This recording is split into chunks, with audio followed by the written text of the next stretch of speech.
map stuff.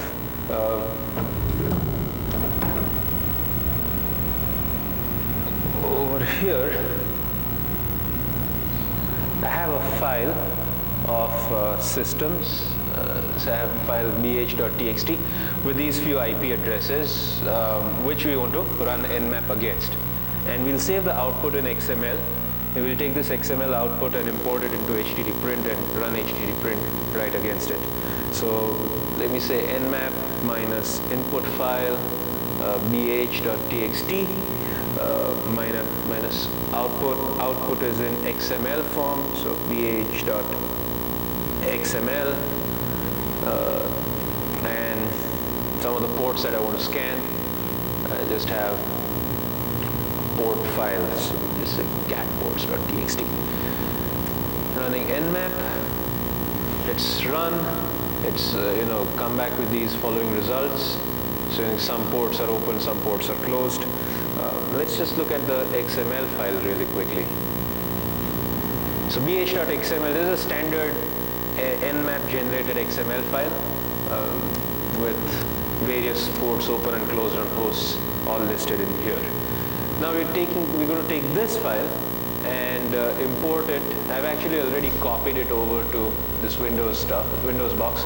I'm going to just give you a demo on the Windows GUI and then come back to the Unix GUI, the Unix command line. So here we're going to load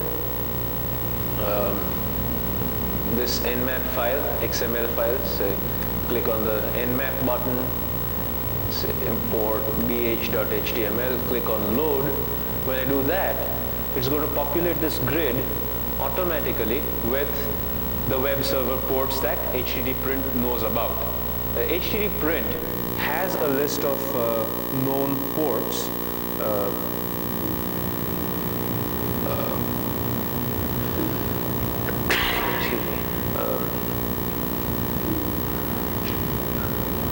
htdprint has a list of known ports which it will automatically recognize for nmap port list. There's a file called nmap_portlist.txt. You can edit this file and customize which ports you want automatically to be recognized as web server ports. So I've just over here port 80 and other stuff. You can indicate if it's SSL or not. You can specify hyphen SSL if you want that port to be recognized as an SSL enabled HTTP port. So when I do this import, it'll automatically classify them with web server ports, apply the SSL flag where applicable, and all I have to do is click on play. It's going to run this. In this parallel window, let's do htdprint and let's try to get XML and CSV reports. So minus X is for the nmap XML. Okay. So I say htdprint minus X bh.xml minus OX bh output.xml minus S signatures.txt. So on this command line, I'm going to generate XML output in the Windows GUI. It's going to be the HTML output. So while the two are running, the Windows GUI is done, and then we can go and look at the HTML file that is saved.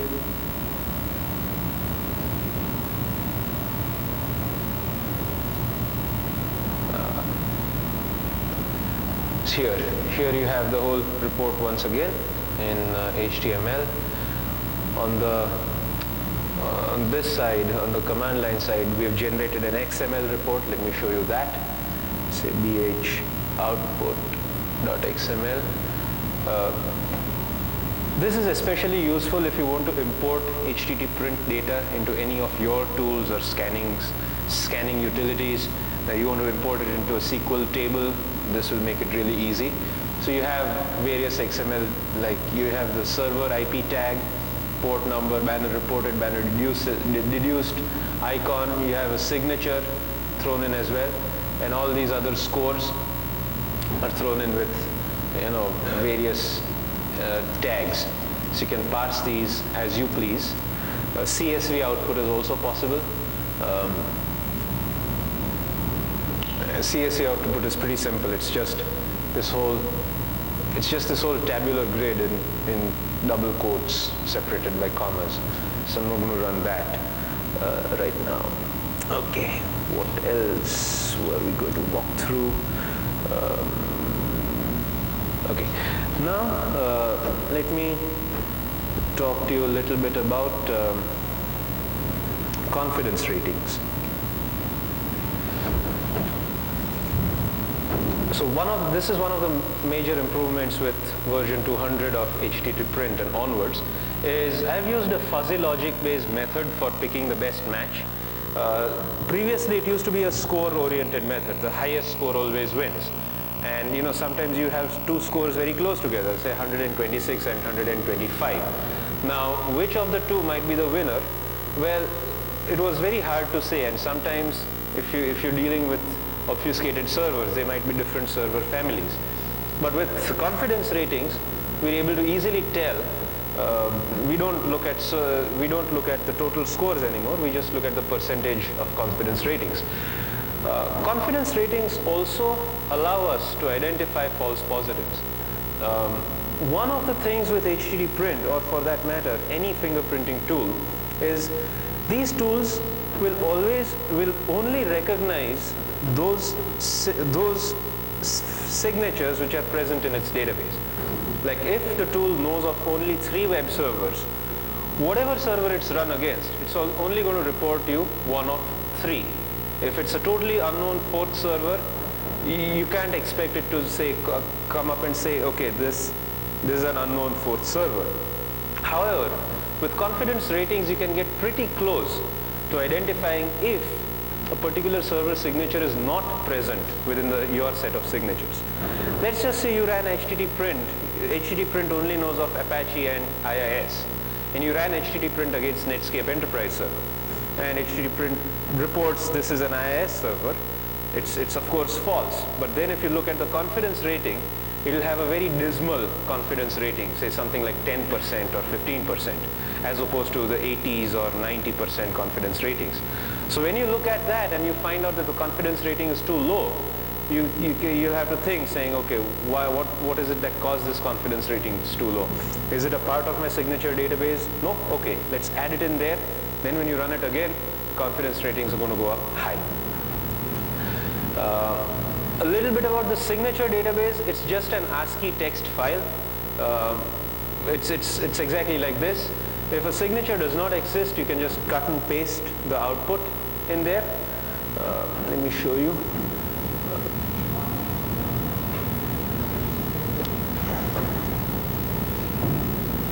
So signatures.txt is just a long text file with lots and lots of signatures in here.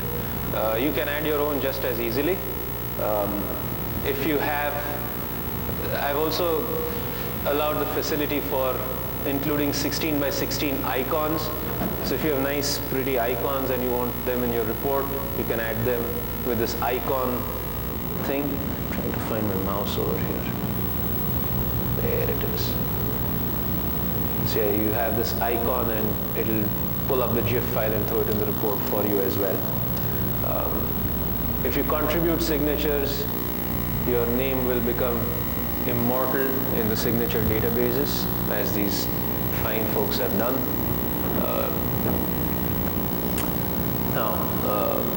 So yeah, that was about the signature database. Regarding the confidence ratings, there's actually 2 runs that I've done, which I want to show you, which I want to share with you. Let me open those reports.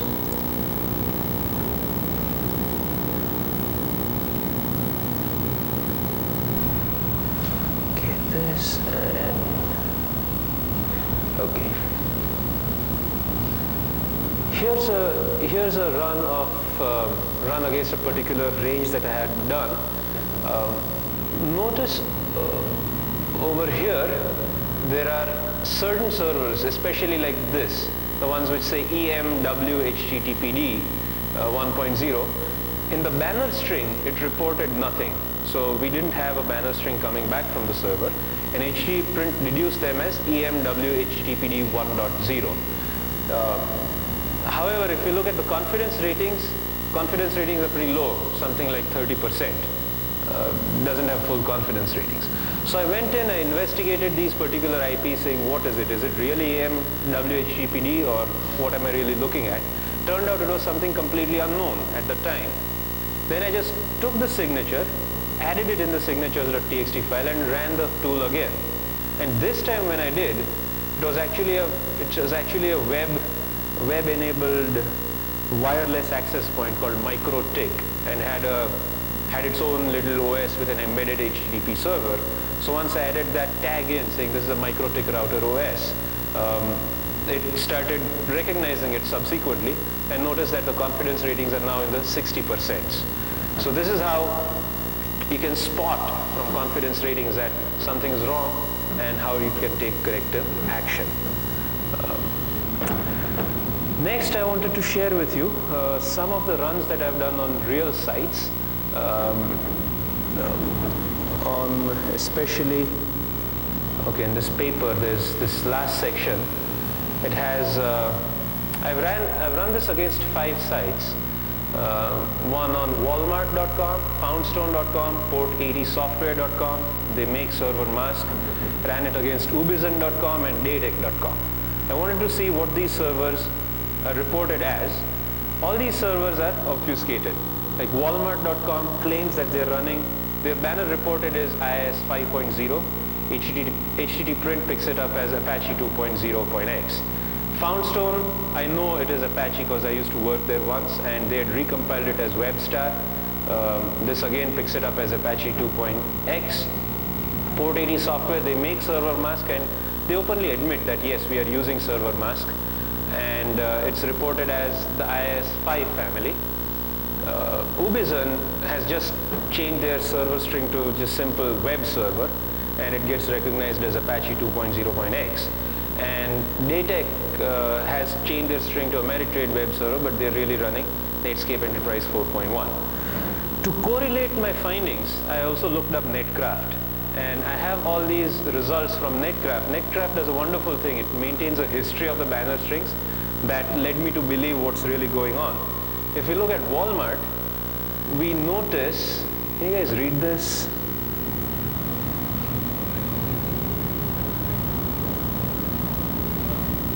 Okay, if we look at this, it shows the server banner has been IIS 5.0, but sometime along the way, like on 25th October 2002, the server banner was reported as IIS 1.3.26. So they changed the Apache part, but they forgot to change the version number when they recompiled Apache. So that gives it away, saying, oh, this is really an Apache server. On one instance, it was really picked up as an Apache server. If we look at the underlying OS, it's always been Solaris. So IIS has never been known to run on Solaris. So this validates HTTprint's results. If we look at Foundstone, same thing. They've kept on changing their banner string. Initially, when they began, it was Apache. Then they recoded it to Netscape Enterprise. Then again, they tried to recode it to WebStar, but left the trailing bits of Apache, like the extended server signature on. So it picked up this mod SSL and OpenSSL stuff. And again, we validate it as Apache internally. Port80 software, yep, they're using server mask. The server string keeps on changing, but it's all the while IIS and runs on Windows 2000. That validates it. With Ubizin, again, you know, they've been changing the server banners, and then they've stuck with just a simple banner as web server, but it's Apache. It's running on Solaris all the while. And similarly with Datec, it's the same story. So yeah, this is also on the netsquare.com site if you want to refer to it and rerun HTTprint against these and check out for yourself. But just a validation of whether it really works against real life obfuscated servers or not. So that being said and done, let me go a little further. One of the other applications for HTTP print, instead of just detecting obfuscated servers, is, of course, it helps you in proper target selection for assessment. But one of the uses that one of my class students put it to was try to detect 802.11 access points from the wired side of the network. Most of these access points have a web-enabled interface like Linksys or D-Link or SMC. So if you have all these signatures collected and you're a network admin, you want to find out who has a rogue access point on the network, just run it on the wired side of things and it will tell you, okay, here are all the access points. In penetration testing, a few people found it really useful because whenever you get a port 80 back and you have to test it, it's really a pain to try running some vulnerability tests when you're really running it against a printer or a switch. So it can detect, you can use this to detect web-enabled devices just as well. In this report, you see, here are some genuine servers like IIS or Enterprise. Here is a IP 10.50.50.40, which never returned a banner string, but it got detected as Hewlett-Packard DeskJet server or OfficeJet or something. 10.50.50.27 was a storage device made by Snap Appliances. 10.50.50.101 is an SMC wireless router. So you can use this tool to find out and inventory your devices, especially if they have a web-enabled interface. I showed you this disguised server stuff I already discussed with you, so I'm going to skip this slide. Some of the pitfalls. One pitfall I mentioned is it can compare against only known signatures. Definitely, if your signature does not exist in the signature database, it's not going to detect unknown servers. The confidence ratings can be your indicator whether to trust a report or not. If you find the confidence rating too low, do look up the signature database if the system is present in it or not. If not, add it in there, it will work. Sometimes servers have global redirects, and this is happening with I think it's happening with GTE. When Verizon took over GTE, GTE's web server, for every request that you send, it redirects you to 301, 302 over to www.verizon.com. So if a server is tweaked in this manner, then HTTP print is going to fail, because any behavior just results in a 302 redirect. Other servers that HTTP print is going to fail against is if for everything you require HTTP authentication, like any request throws back a 401 prompt saying please authenticate yourself. I still have not built, and in fact here's an interesting idea, you should build an authenticated HTTP print. So if you want to run against authenticated sites, it should be able to run. The other issue is if there is timeouts, too long timeouts, and the response times out and only part of the responses make it back, or there's flaky servers or load balanced servers, then HTTP print is going to be a problem. If you have reverse proxies coming into your web server farms, then again HTTP print is going to be a problem. It's analogous to trying to do OS fingerprinting with a firewall in the middle. When the firewall is doing packet rewriting, your OS fingerprinting accuracy is gone. So if you have a reverse proxy, then HTTP print will fail or will be inaccurate. And all this will be told by the confidence rating, saying, okay, confidence ratings are way too low. We can't trust these results. To compare against a few other attempts in HTTP fingerprinting, there's few tools out there. HMAP, AMAP, VMAP, and NMAP also has application fingerprinting built into it. Just a comparison whether these tools can deal with obfuscated banners. The only two tools that can deal with it are HMAP and HTTP print. As far as the number of requests go, HMAP sends over 180 requests. Just takes too bloody long. AMAP just sends one request to do simple banner grabbing. VMAP sends around 7 different requests. It does not have too much of a proper signature database in it. And HTTP print has 21 requests. I tried hard to go below it, but I think 21 is the number. It's a sweet number for this tool. So a few goodies coming next week when I just get some time. Version 2.201 is coming with few bug fixes and modifications, like very minor improvements. And I'm also going to have a FreeBSD 4.x build. Currently, when we built it for FreeBSD, we realized it only works on FreeBSD 5. We didn't have a copy of FreeBSD 4, so we have that now. It will be released on the site netsquare.com/httprint. New signature database comes next week. A lot of people have emailed me many signature contributions, so I just have to update that. And the biggest goodie that's coming in April or May is libhtttprint, where you have the library available to you on Windows and Linux. So if you have your own tools, you have your own Perl scripts or something, you want to call the library for HTTP fingerprinting, it's right there. HTTprint is free for commercial, for non-commercial, educational, and personal use, and it's not open source, and I do not intend to make it open source either in the near future, unless I find some super nice patron. But until then, that's not happening. So look out for the Black Hat Europe 04 timeline, and these new goodies will be released. Next, what I want to talk, any questions so far about fingerprinting, or we have around another hour to go. What I can do is I can answer some questions right now, or can take all the questions at the end. Sure.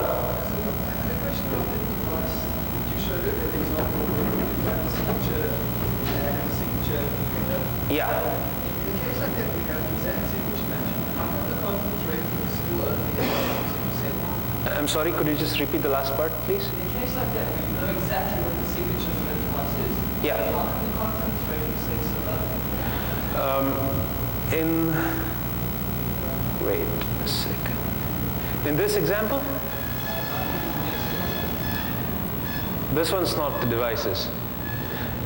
You mean the big ones that I put up on the screen? Yes. Okay. Let me get to those. Your question is, yeah, if the signature is there, then how come the confidence ratings are low? Okay, here in this example, this particular is a false positive, and yeah, but then you got the correct signature, right? And then I got the corrected one, and I will load that. Yeah.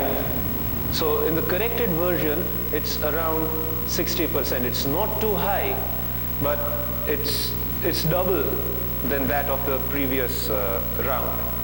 I would not say, I won't say go by the absolute confidence rating. I mean, if you're dealing with low confidences and you've just added a new signature in, see how much of a change it causes.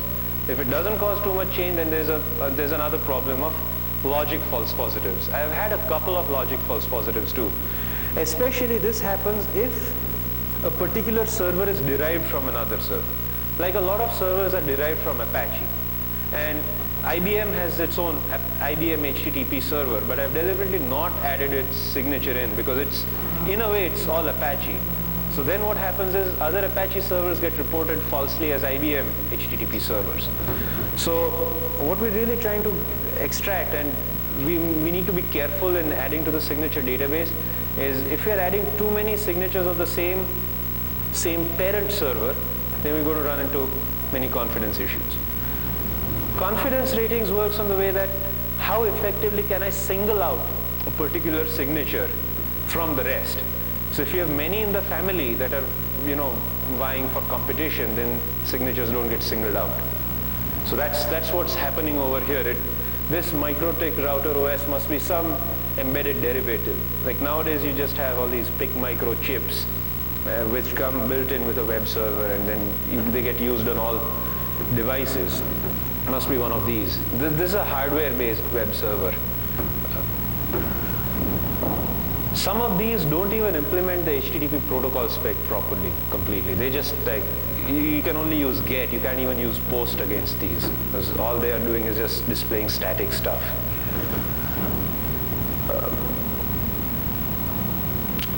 Pierre. Are the 21 requests on the same TCP session? Are the 21 requests done in the same TCP session? No. Explicitly different TCP sessions. Probably deal with load balancing. Load balancing throws HTTP print for a toss.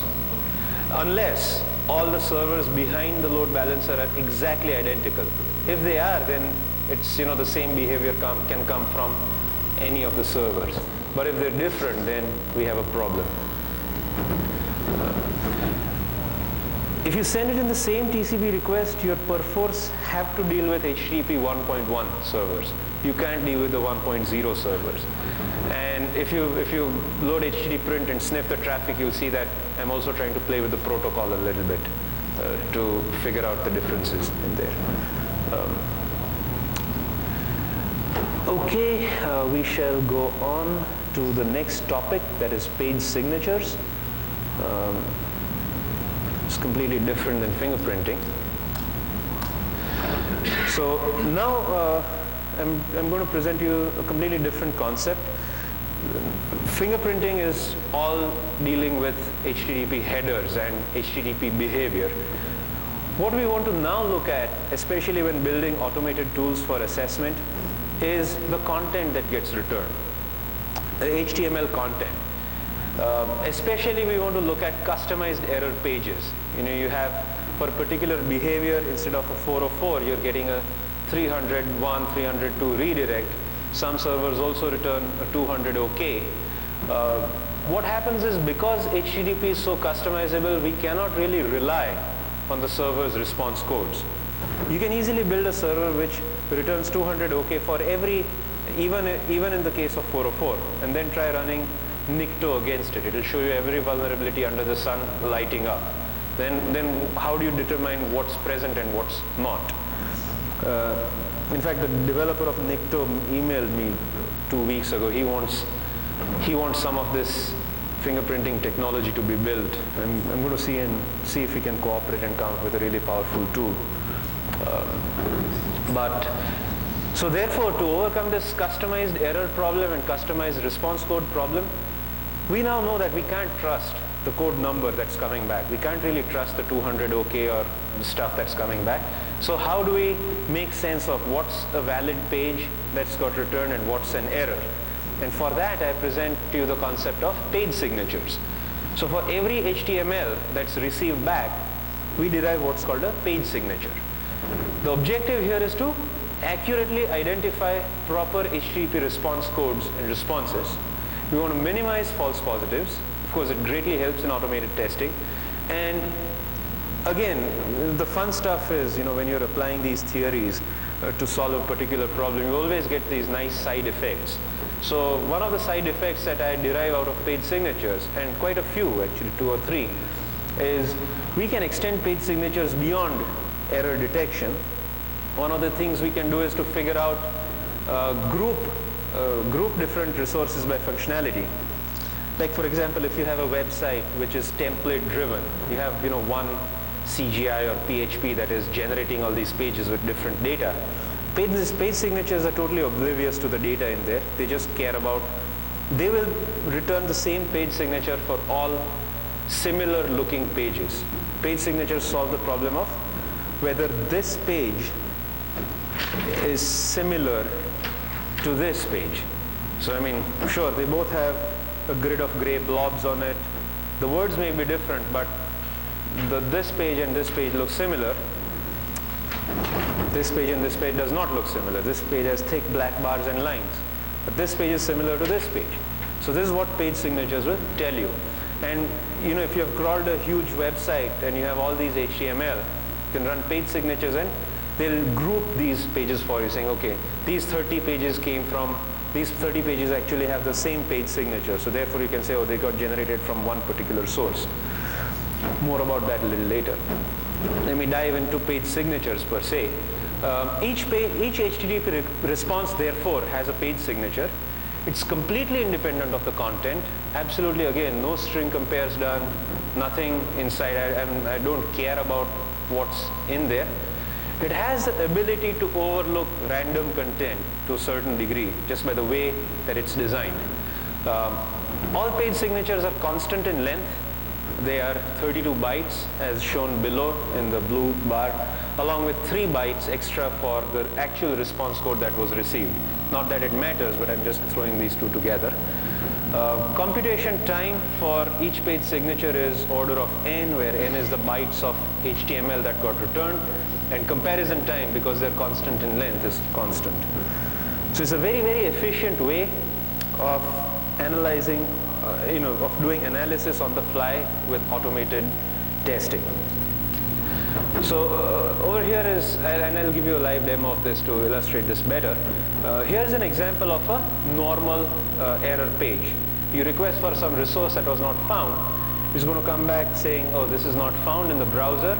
And if you look at the HTML that's returned, it'll say, okay, the header will say HTTP 404 not found, and blah, blah, blah, and there'll be some HTML stuff with it. However, here is an example of an error page which is customized. So you type for some resource that doesn't exist. It says, sorry, then there's a random number in here which keeps on changing, saying the link you requested, blah, blah, blah, was not found. Please contact the administrator. In 1 minute, you'll be redirected to the main page, or try searching with Google. And if you look at the content that is returned, it's actually an HTTP 200 OK.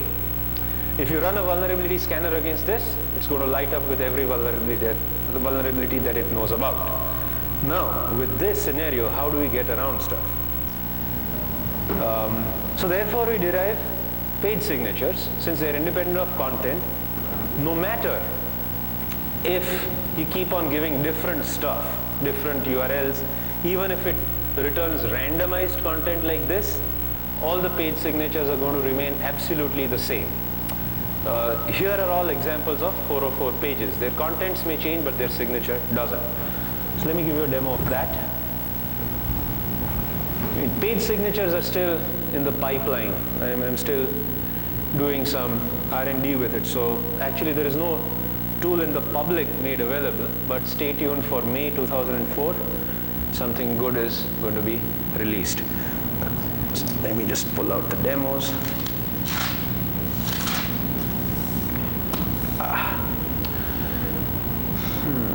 Let me shut this guy off.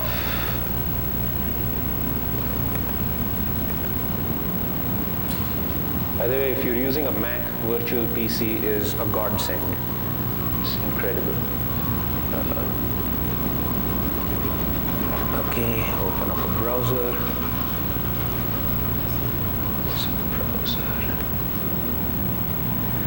Okay, here we have a site, www.redoracle.com. As a site, it's like a simple shopping cart type site. Now, see if I give some garbage over here, some resources that don't exist.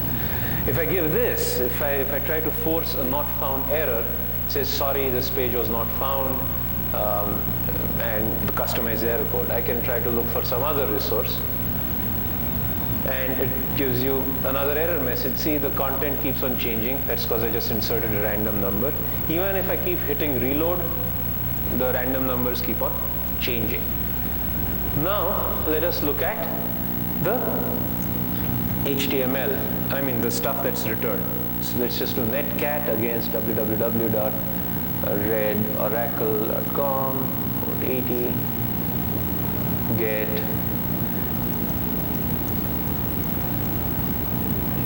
some stuff. If I do this, notice it gives me a 200 OK message, does not give a 404.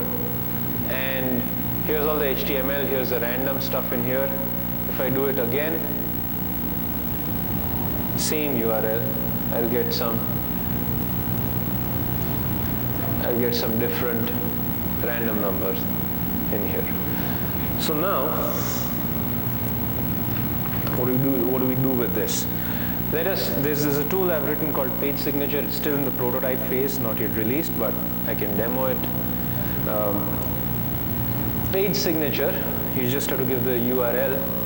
So let's say www.redoracle.com, stuff that doesn't exist, and see what we get back. It gives back a page signature as follows, saying, yeah, your signature is 200:A24518F0, whatever. So this is the page signature for this particular resource, redoracle.com/1234. Let's try it even though the content may differ, every time you saw that random number, it's still, the signature still stays the same, no matter how many times I do it. Or if I change this, it's still going to stay the same. Now, with this, I can do quick, easy vulnerability testing. But let me show you what happens if I run nicto against this. So I have nicto -h www.redoracle.com, hit it, and it says, oh, the scan is dependent on the server string, which can be faked. The server does not respond with 404, so you may get false positives, and as you can see, every vulnerability is being reported. It's smart enough to say that it's, all the first 30 vulnerabilities have been reported as okay, so you may be really dealing with a messed up server, but it still continues and really does this. Now, if I say, if I do Whisker, Whisker's old, but it's still effective, same thing. Oops. Scan database not found, hell with it. We will not run Whisker. But now, if we have the power of paid signatures, how can we really improve vulnerability scanning? The first thing we will do is, we will send a probe request for a page that really does not exist. What we're trying to do is get the behavior of the error page. So I know that this page will not exist, and I will capture its page signature. I'll save this page signature with me. It's hard to find the mouse.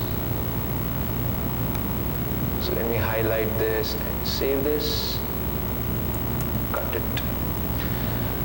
Now, what I can do is, I have actually cobbled together a Whisker-like Perl script called Whisker PS, where I can run it against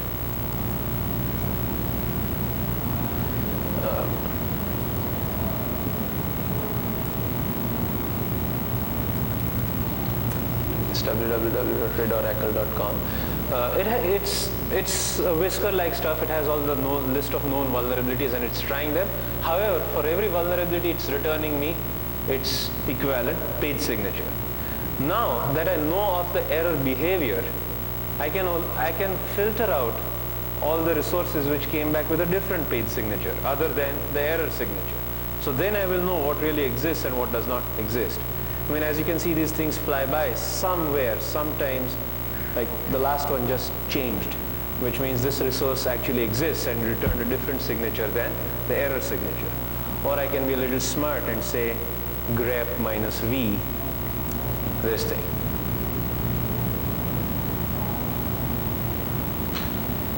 So yeah, now it's only going to return all the resources that don't match the error signature. So even if it's all 200 okay, this will drop all your false positives in vulnerability scanning. So you have test CGI, guestbook.pl, login.cgi. There is nph test.testcgi over here. Notice that the signature for test CGI and nph test CGI are the same. That's because these scripts are very similar, and the output that these scripts produce is also very similar, and therefore page signatures will even go so much as to group them. So let me just show you test CGI. Test CGI returns you this type of output.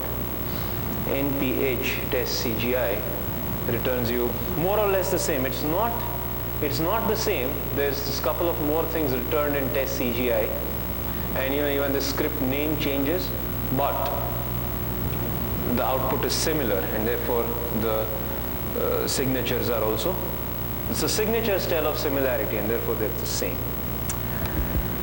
It is a pretty hard problem to look up. Conceptually speaking, how I tackle this problem, I can only give you an analogy, because this session doesn't really permit us with too much time to go into computer science geekdom. But it's like signal processing. When you have signals, and then you do Fourier transforms for all the electrical engineering graduates. you get a qualitative analysis of the signal, like what frequencies are present and what's the magnitude of these frequencies. Where you can take text streams and do Fourier transforms and get this type of stuff. Again, it's not perfected, but it will be perfected pretty soon. One of the things that I'm going to derive out of page signatures is what I call AppPrint, prototype application server fingerprinting tool. I mean, since I've begun with HTTP print and web server fingerprinting, I also want to probe as to what are the different application servers that are plugged in to the front-end web server. They may lie on the back end, or they may lie in in a different process space. But I want to be able to tell that, okay, this is Apache, not only Apache, but Apache with Tomcat running on it, and Oracle XML engine on it, or something like that. So for that, a combination of server fingerprinting and page signatures is going to be useful. This is coming soon. Again, I'm thinking it'll be in May. May will be like a big release push for me. The last time I spoke about these things was just 4 weeks ago in Singapore, and between these 4 weeks, not a lot of innovation has happened in my life, technically speaking.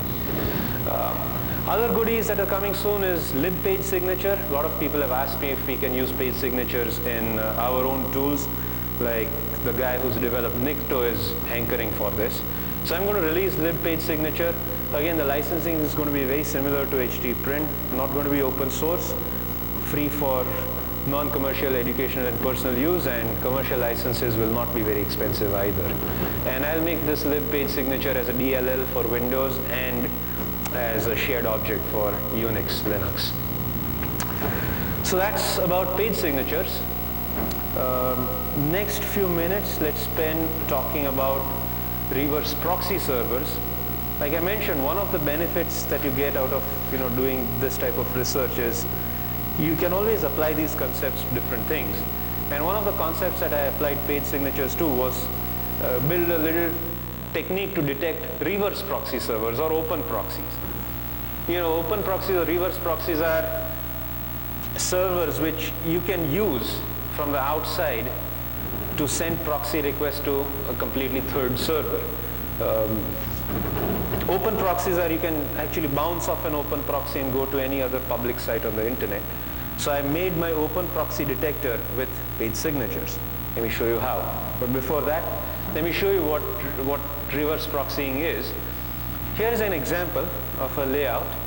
You have a server which is dual homed or NATed.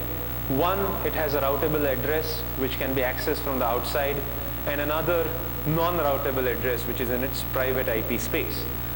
If this server were to accidentally act as a reverse proxy, what could happen is from the outside world, the web client can send a request like this, get HTTP 10.0.1.2 HTTP 1.0. So this server will faithfully proxy this request to an internal web server, fetch the results from it and send it back to the outside world. So this is what I mean by reverse proxying. If it's open proxies, then this server can be google.com or something for all you know. And just bounce off this server. So now what I'll just do is give you a quick demo of the same setup. I have acmetravel.com. Yep, it's here. What I will do is, I know that acmetravel.com port 8001 is running a reverse proxy server. Why do I know this? Because I built it that way. And now we will access an internal server which is not in the current IP space. Our IP addresses are 192.168.7.x. We're going to try to access something in the 10.x address space, which is not reachable directly on this network. So here's what we do. Say nc acmetravel.com port 8001. Say get HTTP 10.0.1.2 HTTP 1.0. Notice that this 10.0.1.2 came back with a different server header saying this is Lotus Domino and no website is configured at this address. Clearly, it's not the same server as acmetravel.com. This is the result of a reverse proxy request. let me prove this as a point. Let's try to look at this other server, DVDs for less, that we've got. Let's say this is a server present somewhere outside of the internet, and we are also outside of the internet. Let's try to use acmetravel.com to bounce to DVDs for less. So we say, let's first see what DVDs for less looks like. Port 80, get HTTP 1.0, and normally this is a normal way of establishing a straight connection to DVDs for less and pulling back all the HTML. You get all the HTML, and that's pretty much what's displayed in the browser. Now let us connect to acmetravel.com, port 8001, and say get HTTP DVDs for less.com HTTP 1.0. Hit this. We get the same stuff back. We get the same HTML back as we got directly through DVDs for less. So therefore, acmetravel.com is acting as an open proxy. How do we build that? Therefore, how do we build our open proxy detector? What we do is we take two page signatures. We just take the page signature of the normal request, the stuff that we received normally, and the page signature of the proxied request. And if they match, then we've got an open proxy. So what we'll do is just take two page signatures. I've built page signatures so that it can handle proxy servers. First we'll just take a pure DVDs for less.com. Page signature is something like 015F2A, whatever. And now we will proxy it through acmetravel.com port 8001. Voila, we get the same page signature back. So therefore, using this, we can just say this is an open proxy. And I've just scripted this up into a tool called proxy detect. We say we take a well-known site like Google or something and see if a particular server is an open proxy.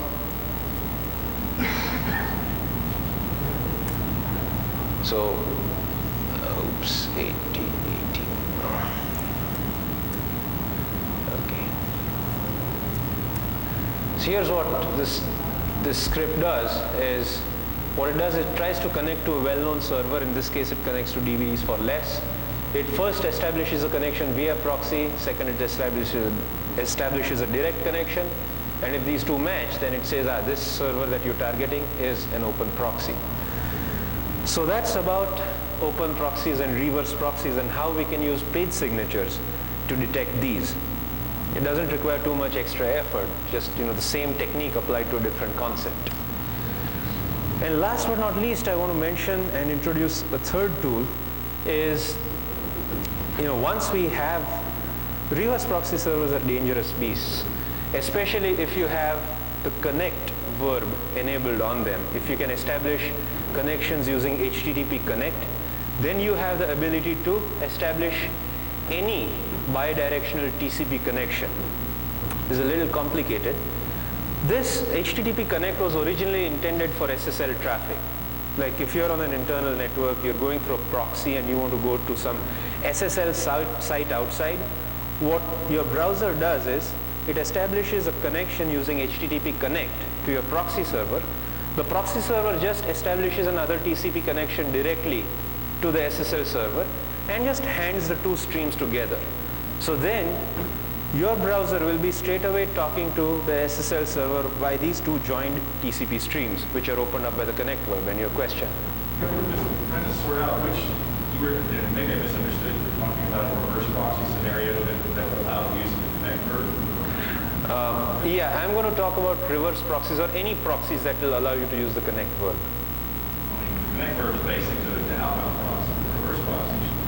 Well, if you turn an outbound proxy like this, it's a reverse proxy. But no, what happens is proxies contain, a reverse proxy is essentially the same thing.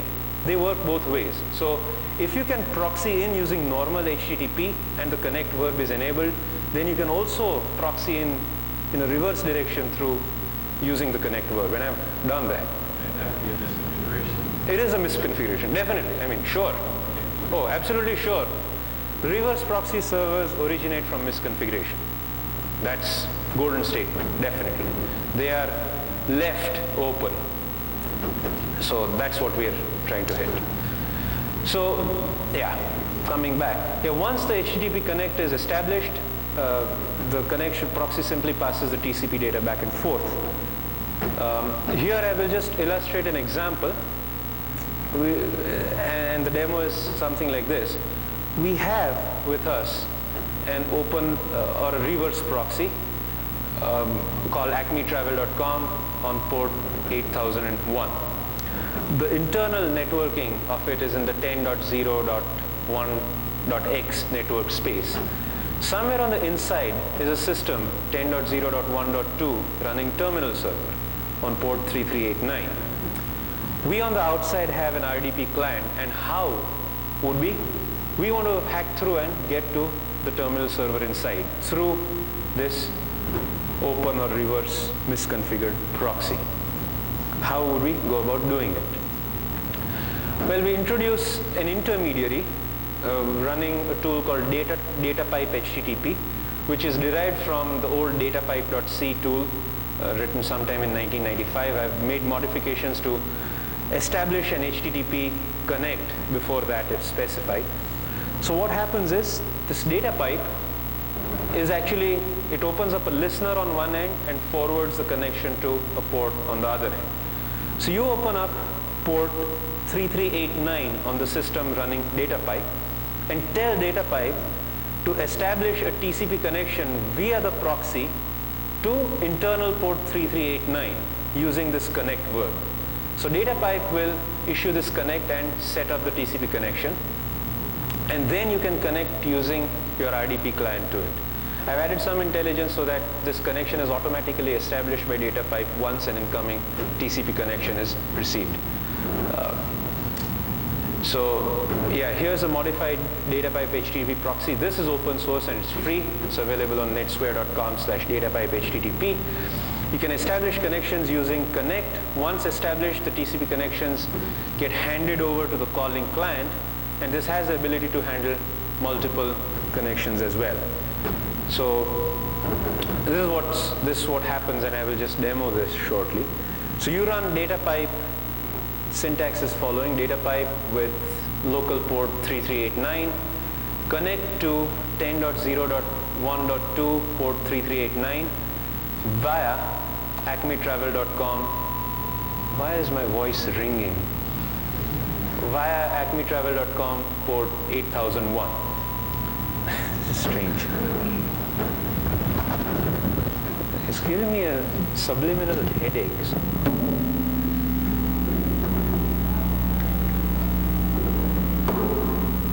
All right. Okay.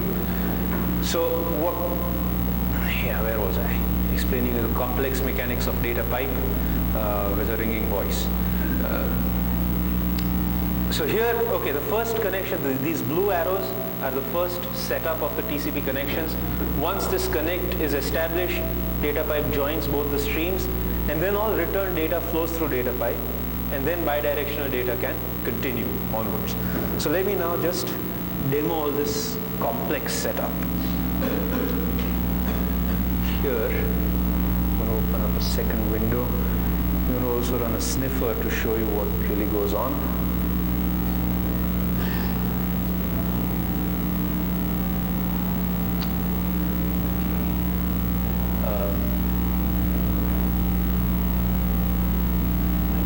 Up the other stuff in the meantime. Close this up.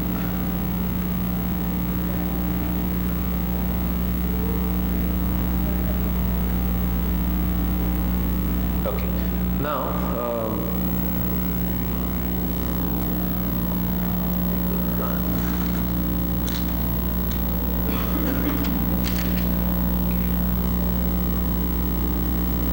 pipe HTTP proxy, local port is going to be 3389.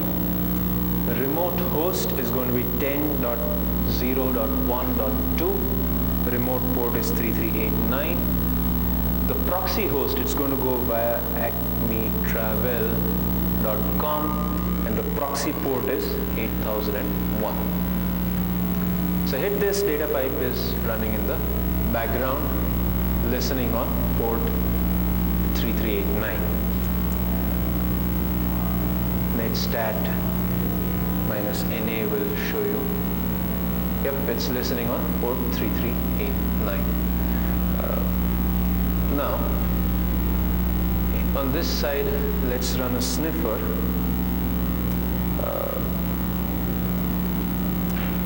You want to run a sniffer on port 8001.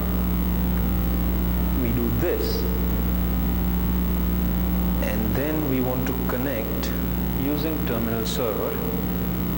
Using RDC, we want to connect to we want to connect to localhost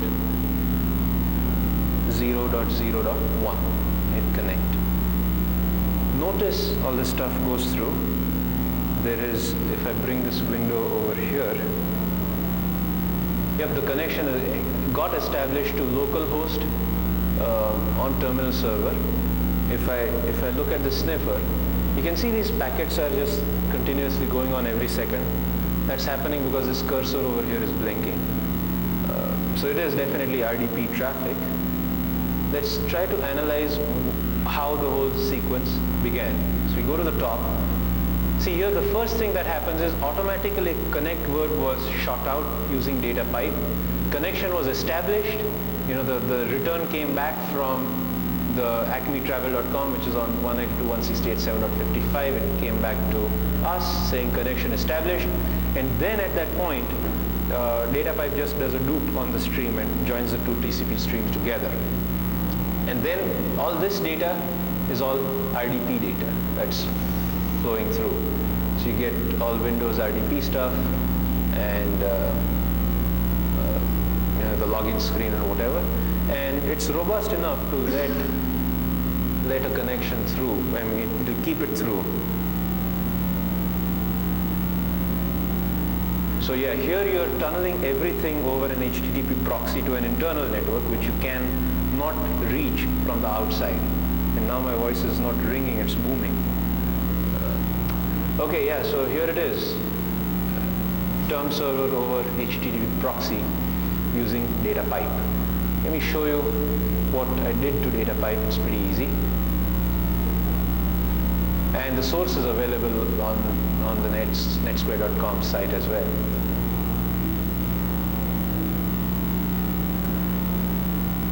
So this is originally written by Todd Wehrling in '95. I modified it. I put two modifications. One is to bind to a particular source port. Lovely if you bind this thing to source port 20 and try to sneak through a firewall. Works really well. And then the HTTP proxy thing. I'm trying to find out where in the code I've done this. I've also added some set sock ops to make the sockets quickly reusable. And where is this? Where is this? Where is this? Yeah, here is where I'm performing the HTTP tricks. Yeah. So here is where the connect verb is being generated and shot out. It's being written to the buffer, and then once it's established, then you begin the main IO loop with the while one and hand off the TCP stream. It's not too much of, it's a very quick hack and very effective at that. So let me exit this. I can gracefully disconnect or even shut down this machine for all that I know. Gracefully disconnect.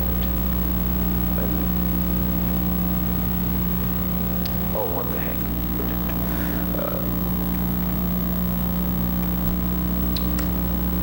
Right. And this demo was over terminal server because RDP is quite a traffic intense protocol. Wanted to show you how data pipe holds up really well, even if it's intense bidirectional traffic. You can use this to connect to any other TCP protocol, SSH, SQL Server, whatever you want. It will be only TCP, definitely not UDP, as long as the proxy connects you through. So just a few concluding notes, a few concluding thoughts about automated web security assessment. All this stuff is done for overcoming HTTP's customizable aspects, namely server banner strings and response codes. It all helps improve accuracy, and using these core concepts, we can extend assessment techniques to derive other side benefits as well. So, few closing thoughts. One is you can't patch or hide carelessness. Forget security about obscurity, it will be defeated.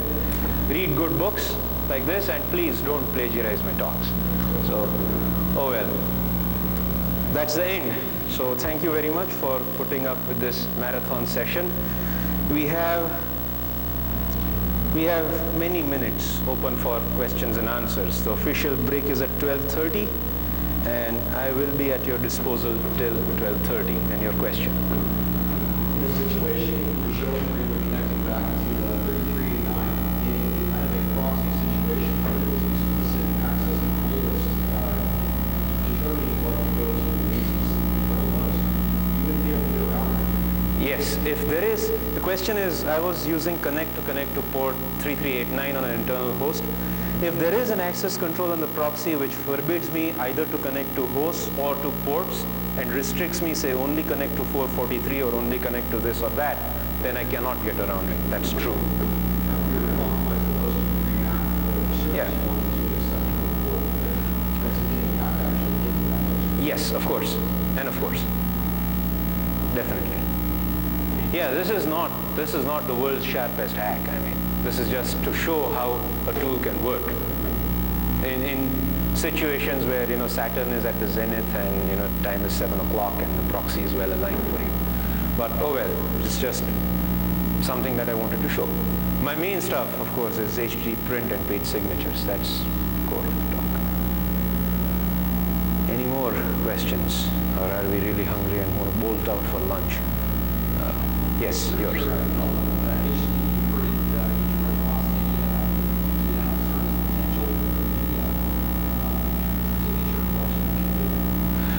Any potential denial of service with HTTP print? I would say unless the server is absolutely fragile, I don't see HTTP print being too much of a denial of service thing, primarily because it only sends 21 requests. These are not flooded simultaneously. HTTP print, well, the current version is not threaded, so they'll just go slowly and sequentially. Second is, there is no buffer overflow component in this. The requests are not designed to do any buffer overflow stuff or force any of those errors. So your server will typically just throw your normal error and recover. It's definitely nothing that's going to take the server down. If you cause a denial of service using HTTP print, let me know, because that server is terribly flaky. I mean, you could potentially crash it using netcat all the same.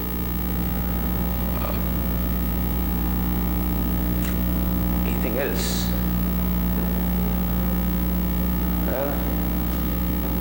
Dave, nothing?